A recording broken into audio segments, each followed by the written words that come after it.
Lendo a Bíblia com William Camelo. Dia 11 de março, Números 15, 17 a 16:40. Então o Senhor disse a Moisés: Dê as seguintes instruções ao povo de Israel. Quando chegarem à terra para onde os levo e comerem das colheitas que ela produz, separarão uma parte como oferta para o Senhor. Apresentem um bolo feito da primeira farinha que moerem e separem-no como oferta, como fazem com os primeiros cereais da eira. Todas as gerações futuras apresentarão ao Senhor uma oferta da primeira farinha que moerem. Se vocês, sem intenção, deixarem de cumprir todos esses mandamentos que o Senhor ordenou a Moisés, sim, tudo que o Senhor lhes ordenou por meio de Moisés, desde o dia em que ele o ordenou para vocês e para as gerações futuras, e a comunidade não se der conta de seu erro, toda a comunidade apresentará um novilho como holocausto de aroma agradável ao Senhor. O sacrifício será apresentado junto com a oferta de cereal e a oferta derramada, conforme prescrito, e também com um bode como oferta pelo pecado. Com essa oferta, o sacerdote fará expiação por toda a comunidade de Israel e ela será perdoada. O pecado não foi intencional e foi expiado com as ofertas apresentadas ao Senhor, a oferta especial e a oferta pelo pecado. Toda a comunidade de Israel será perdoada, incluindo os estrangeiros que vivem entre vocês, pois o pecado envolveu todo o povo. Se um único indivíduo cometer um pecado não intencional, apresentará uma cabra de 1 ano como oferta pelo pecado. O sacerdote a sacrificará a fim de fazer expiação pela culpa diante do Senhor, e ele será perdoado. Essas instruções sobre o pecado involuntário se aplicam tanto aos israelitas de nascimento como aos estrangeiros que vivem em seu meio. Mas aquele que arrogantemente fizer algo contrário à vontade de Deus, seja israelita de nascimento ou estrangeiro, blasfema contra o Senhor e deverá ser eliminado do meio do povo. Uma vez que tratou a palavra do Senhor com desprezo e desobedeceu a sua ordem de propósito, deverá ser eliminado e sofrer o castigo por sua culpa. Certo dia, enquanto o povo de Israel estava no deserto, encontraram um homem recolhendo lenha no sábado. As pessoas que o encontraram recolhendo lenha o levaram perante Moisés, Arão e o restante da comunidade. Como ainda não estava determinado o que fariam com ele, mantiveram o homem preso. Então o Senhor disse a Moisés: o homem deve ser executado, toda a comunidade o apedrejará fora do acampamento. Assim, toda a comunidade levou o homem para fora do acampamento e o apedrejou até a morte, conforme o Senhor havia ordenado a Moisés.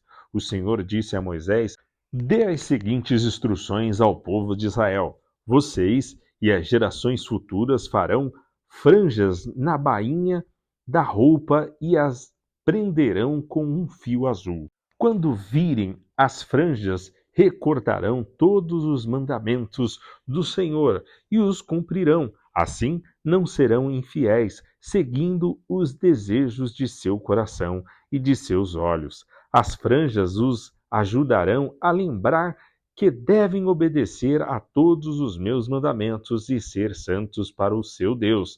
Eu sou o Senhor, seu Deus, que os tirou da terra do Egito para ser o seu Deus. Eu sou o Senhor, seu Deus. Cora, filho de Izar, descendente de Coate, filho de Levi, armou uma conspiração com Datã e Abirão, filhos de Eliabe, e On, filho de Belete, da tribo de Ruben, com outros 250 líderes israelitas, todos membros importantes da comunidade. Os três instigaram uma rebelião contra Moisés. Juntaram-se contra Moisés e Arão e disseram: vocês foram longe demais, a comunidade foi consagrada pelo Senhor e Ele está em nosso meio. Que direito vocês têm de agir como se fossem superiores à comunidade do Senhor?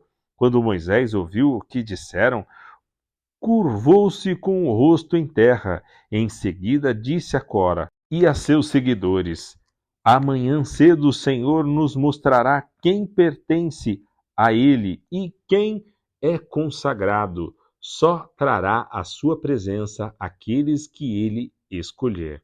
Você, Cora, e todos os seus seguidores, preparem incensários. Amanhã acendam fogo neles e queimem incenso diante do Senhor. Então veremos quem o Senhor escolherá como consagrado a Ele. Vocês, levitas, foram longe demais. Moisés falou novamente a Corá: agora ouçam, levitas, acaso lhes parece de pouca importância que o Deus de Israel os tenha escolhido dentre toda a comunidade de Israel para estar perto dele, a fim de trabalharem no tabernáculo do Senhor e estarem perante a comunidade para servi-la? Ele já deu a você, Corá e seus companheiros levitas, essa função, e agora exigem também o serviço sacerdotal?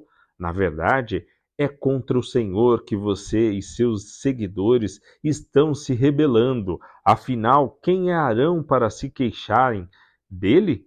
Então Moisés mandou chamar Datã e Abirão, filho de Eliabe, mas eles responderam: não iremos. Não basta você nos ter tirado do Egito, uma terra que produz leite e mel com fartura, para nos matar aqui no deserto? Agora quer nos tratar como se fôssemos autoridades sobre nós? Além disso, você não nos levou a outra terra que produz leite e mel com fartura e não nos deu uma nova propriedade com campos e vinhedos. Está tentando enganar estes homens.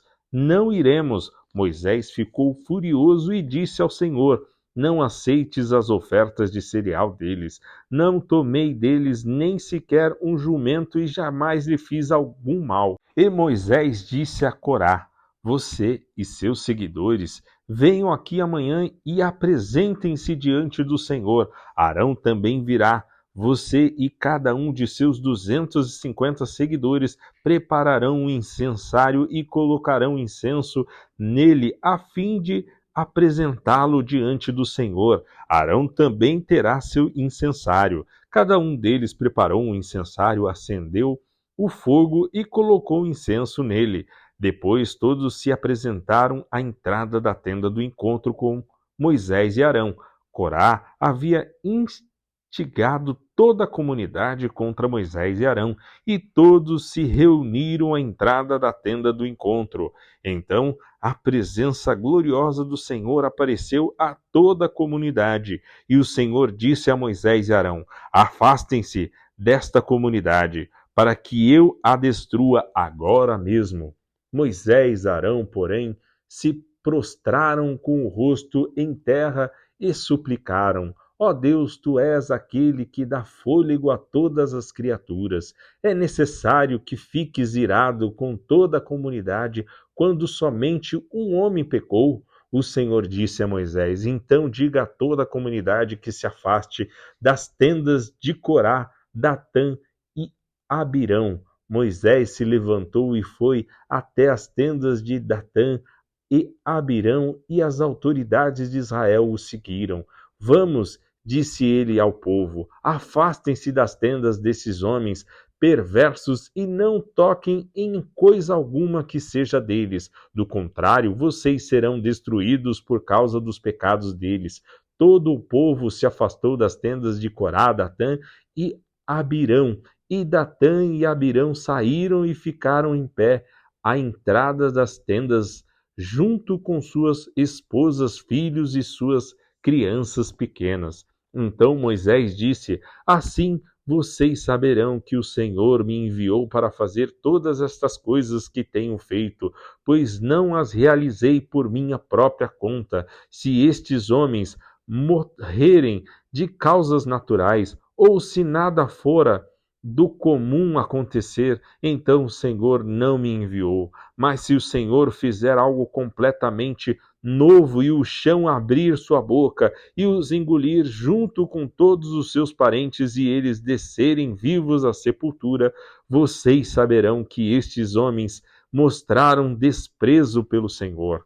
Mal ele havia acabado de dizer essas palavras e o chão debaixo deles rachou, a terra abriu a boca e engoliu os homens, todas as suas famílias, todos os seus seguidores e todo o que possuíam. Desceram vivos à sepultura junto com todos os seus parentes.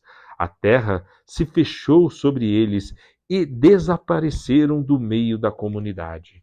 Todo o povo que estava ao redor fugiu quando ouviu os gritos deles. A terra nos engolirá também, exclamaram. Em seguida, um fogo ardente saiu do Senhor e queimou os 250 que ofereciam incenso. O Senhor disse a Moisés: ordene a Eliezer, filho do sacerdote Arão, que tire todos os incensários do meio do fogo, pois são santos. Diga-lhe também que espalhe as brasas.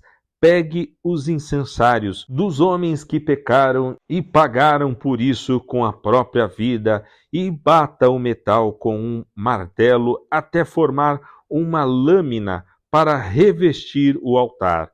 Uma vez que esses incensários foram usados na presença do Senhor, eles se tornarão santos, que sirvam de advertência para o povo de Israel. O sacerdote Eleazar recolheu os incensários de bronze usados pelos homens que morreram queimados e bateu o metal com um martelo, até formar uma lâmina para revestir o altar. Essa lâmina serviria como recordação aos israelitas. Ninguém que não fosse descendente de Arão poderia entrar na presença do Senhor para queimar incenso. Se alguém o fizesse, aconteceria a ele o mesmo que havia acontecido a Corá e seus seguidores, conforme o Senhor tinha dito por meio de Moisés.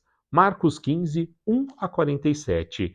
De manhã bem cedo, os principais sacerdotes, os líderes do povo e os mestres da lei, todo o alto conselho, se reuniram para discutir o que faria em seguida.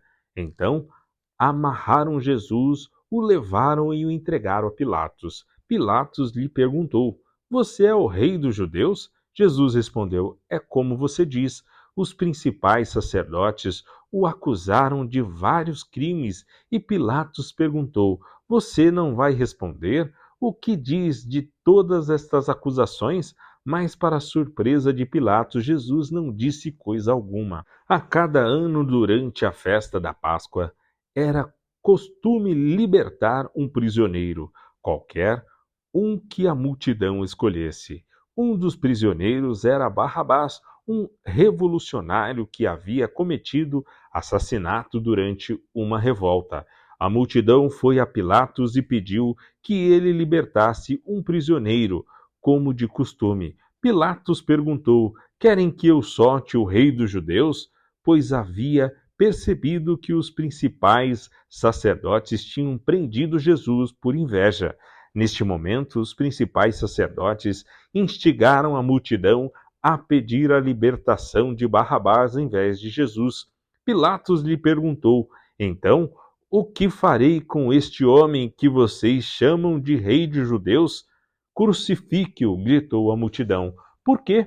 Quis saber Pilatos. Que crime ele cometeu? Mas a multidão gritou ainda mais alto: crucifique-o! Para acalmar a multidão, Pilatos lhe soltou Barrabás. Então, depois de mandar açoitar Jesus, entregou-os aos soldados romanos para que fosse crucificado. Os soldados levaram Jesus para o palácio do governador, lugar conhecido como Pretório, e chamaram todo o regime, vestiram Jesus com um manto vermelho, teceram uma coroa de espinho e a colocaram em sua cabeça. Então o saudavam, zombando: Salve, Rei dos Judeus! Batiam em sua cabeça com uma vara, cuspiam nele e ajoelhavam-se, fingindo adorá-lo. Quando se cansaram de zombar dele, tiraram o manto vermelho e o vestiram com suas roupas. Então o levaram para ser crucificado. Um homem chamado Simão, de Cirene, passava ali naquele momento, vindo do campo. Os soldados o obrigaram a carregar a cruz. Simão era pai de Alexandre e Rufo. Levaram Jesus a um lugar chamado Gólgota, que quer dizer lugar da caveira. Ofereceram-lhe vinho misturado com mirra, mas ele recusou. Então os soldados o pregaram na cruz. Depois dividiram as roupas dele e tiraram sortes para decidir quem ficava com cada peça. Eram 9 horas da manhã quando o crucificaram. Uma tabuleta anunciava a acusação feita contra ele: o rei dos judeus. 2 criminosos foram crucificados com ele, um à sua direita e outro à sua esquerda. Assim cumpriram-se as escrituras que diziam: ele foi contado entre os rebeldes. O povo que passava por ali gritava insultos e sacudiam a cabeça em zombaria. Olhe só, gritavam, você disse que destruiria o templo e o reconstruiria em 3 dias. Pois bem, salve a si mesmo e desça da cruz. Os principais sacerdotes e os mestres da lei também zombavam de Jesus. Salvou os outros, mas não pôde salvar a si mesmo, diziam. Que esse Cristo, o Rei de Israel, desça da cruz agora mesmo para que vejamos e creamos nele. Até os homens crucificados com Jesus o insultavam. Ao meio-dia, desceu sobre toda a terra uma escuridão que durou 3 horas. Por volta das 3 da tarde, Jesus clamou em alta voz: Eloi, Eloi, lama sabachthani, que quer dizer: meu Deus, por que me abandonaste? Alguns dos que estavam ali, ouvindo isso, disseram: ele está chamando Elias. Um deles correu, ensopou uma esponja com vinagre e a ergueu num caniço para que ele bebesse. Esperem, disse ele, vamos ver se Elias vem tirá-lo daí. Então Jesus clamou em alta voz e deu o último suspiro. A cortina do santuário do templo se rasgou em 2 partes, de cima até embaixo. Quando o oficial romano que estava diante dele viu como ele havia morrido, exclamou: este homem era verdadeiramente o Filho de Deus. Algumas mulheres observavam de longe, entre elas estava Maria Madalena, Maria mãe de Tiago, o mais jovem, e de José, e Salomé. Eram seguidoras de Jesus e o haviam servido na Galiléia. Também estava ali muitas mulheres que foram com ele a Jerusalém. Tudo isso aconteceu na sexta-feira, o dia da preparação antes do sábado. Ao entardecer, José de Arimateia foi corajosamente a Pilatos e pediu o corpo de Jesus. José era um membro respeitoso do conselho dos líderes do povo e esperava a chegada do reino de Deus. Surpreso com o fato de Jesus já estar morto, Pilatos chamou o oficial romano e perguntou se fazia muito tempo que ele havia morrido. O oficial confirmou que Jesus estava morto e Pilatos disse a José que podia levar o corpo. José comprou um lençol de linho, desceu o corpo de Jesus da cruz, envolveu-o num lençol e o colocou-o num túmulo escavado na rocha. Então rolou uma grande pedra na entrada do túmulo. Maria Madalena e Maria, mãe de José, viram onde o corpo de Jesus tinha sido sepultado. Salmos 54, 1 a 7. Vem com a força do teu nome, ó Deus, e salva-me. Defende-me com teu grande poder. Ouve minha oração, ó Deus, escuta minha súplica, pois desconhecidos me atacam. Pessoas violentas tentam me matar. Eles não se importam com Deus. Deus, porém, é meu auxílio. O Senhor me mantém com vida. Que as tramas perversas de meus inimigos se voltem contra eles. Destrói-os como prometeste. Oferecerei a ti um sacrifício voluntário. Louvarei teu nome, ó Senhor, porque és bom, pois me livraste de minhas aflições e me ajudastes a vencer meus inimigos. Provérbios 11, 5 e 6. A integridade dirige os passos do justo, mas o peso do pecado cai sobre os perversos. A justiça dos justos os livra, a ambição dos desleais os apanha numa armadilha.